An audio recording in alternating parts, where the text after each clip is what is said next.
C'est une grande joie de se retrouver pour un nouveau thème. Je l'ai intitulé « La solitude ». Parlons de la solitude car tout le monde, tôt ou tard, est confronté à cette réalité de la solitude. Que vous soyez homme ou femme, que vous soyez jeune ou moins jeune, que vous soyez célibataire ou marié, en bonne santé ou peut-être malade, que vous soyez célèbre ou complètement inconnu, la solitude nous rattrape tous un jour ou l'autre. D'ailleurs, il n'y a rien de fondamentalement négatif dans la solitude. On a besoin de se retirer dans la solitude pour être avec soi, pour se retrouver. Mais parfois, la solitude peut peser lourdement dans la vie et sur le cœur de bien des personnes. Car en effet, il y a la solitude et le sentiment de solitude. Ce que quelqu'un peut ressentir peut être complètement subjectif, mais complètement aussi différent de la réalité.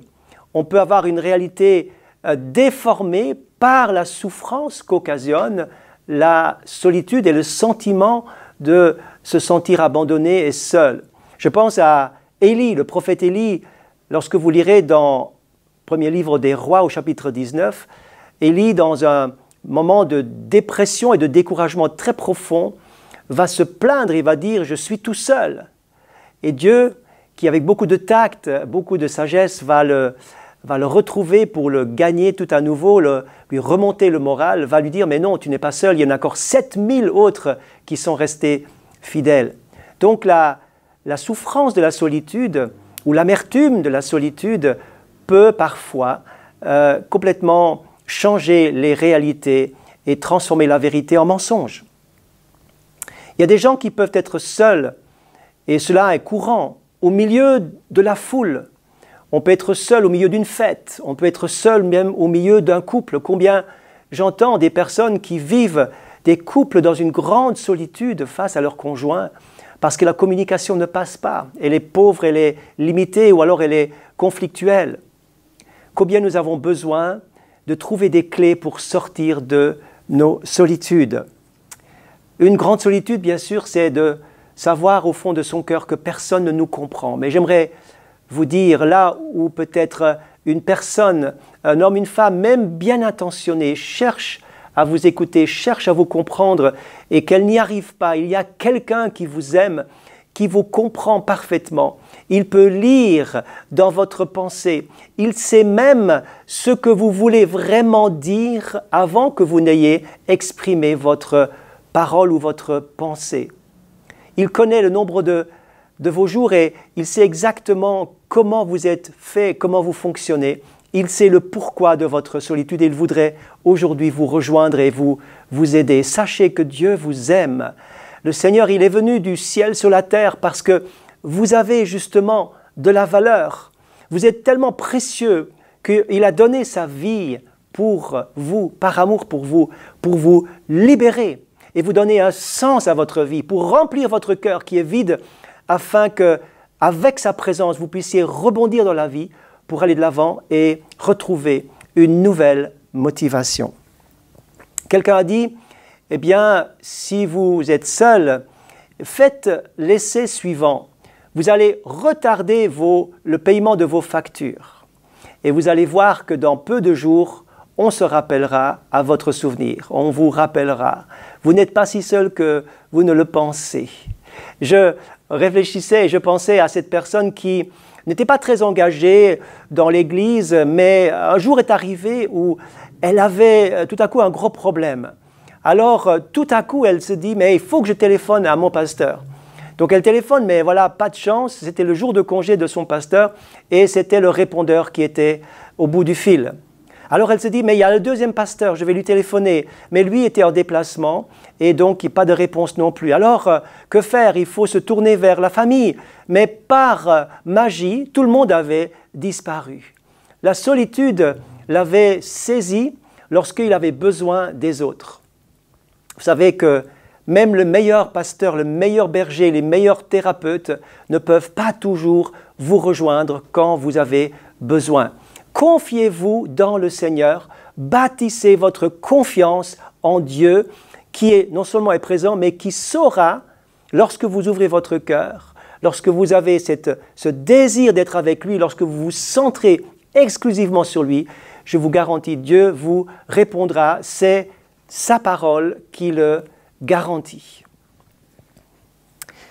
Beaucoup de personnes dans cette solitude qui les fait souffrir et qu'ils veulent fuir vont se jeter dans des excès, vont se jeter dans le travail, vont passer des heures et des heures à n'en plus finir sur des jeux, sur Internet, vont noyer leur chagrin et leur solitude dans l'alcool ou d'autres produits qui vont les rendre dépendants.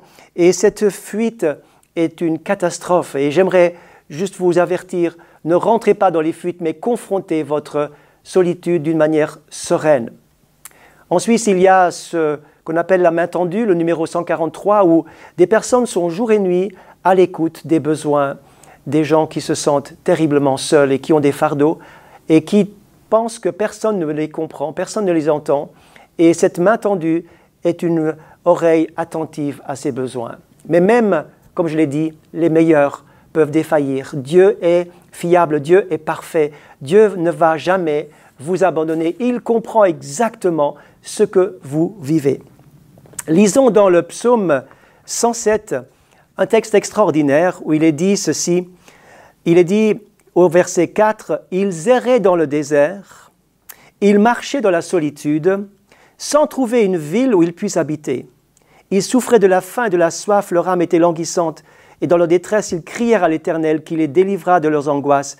Il les conduisit par le droit chemin pour qu'ils arrivent dans une ville habitable. » Il est dit dans ce texte qu'ils erraient dans le désert, ils marchaient dans la solitude et ils n'avaient pas de lieu où se poser. La solitude, finalement, c'est de ne pas être à sa place, de ne pas trouver son lieu, de ne pas trouver quelqu'un avec qui partager. Il n'y a pas d'accueil quelque part. Et cette souffrance du manque de compréhension, du manque d'accueil, décrit vraiment dans ce texte la solitude. Mais Dieu dit, je vais les conduire tranquillement, comme un bon berger conduit son troupeau, vers une ville habitable, là où ils peuvent poser leurs valises, là où ils peuvent s'installer, là où ils seront bien, là où ils seront à l'aise parce qu'ils se sentent à leur place. Mes amis, il y a une place pour chacun d'entre vous parce que Dieu vous a défini une place et il vous dit, prends ta place, je te donne un lieu de vie, un accueil là où tu te sens bien, je suis avec toi et je place aussi des gens autour de toi qui vont te considérer. Une personne me disait, eh bien, je ne suis intéressant pour personne et si je venais à mourir, eh bien, je ne manquerais à personne. C'est terrible de dire cela. Dieu vous dit, tu me manques à moi, tu as de la valeur pour moi, tu es précieux pour moi, tu es unique pour moi, je te veux toi parce que tu comptes pour moi et tu as ta place dans ce monde, c'est pourquoi je t'ai créé, justement pour que tu prennes ta place. Ne laissez pas la solitude vous pourrir la vie, vous détruire votre vie, ne laissez pas l'amertume ronger votre âme parce qu'il faut le savoir, il y aura toujours des gens qui n'arriveront pas à vous rejoindre, mais Dieu peut là où vous ne pouvez pas. Il est dit dans le psaume 142 où le psalmiste va parler de sa solitude, il va dire « Jette les yeux à droite et regarde, personne ne me reconnaît, tout refuge est perdu pour moi, nul ne peut se soucier de mon âme. » Dieu pense à vous, il vous aime et j'aimerais encore une fois le répéter avant de terminer ce message. Invoque-moi au jour de la détresse et je te répondrai. C'est avec cette parole que je voudrais vous quitter en vous recommandant entre les mains du bon berger qui est toujours là à votre écoute et qui aimerait entrer en contact et en communion avec vous car lui seul peut remplir votre âme, votre cœur. Là où l'homme ne peut pas, je le dis, je le répète, Dieu peut, que Dieu vous bénisse et qu'il puisse vous trouver aujourd'hui même.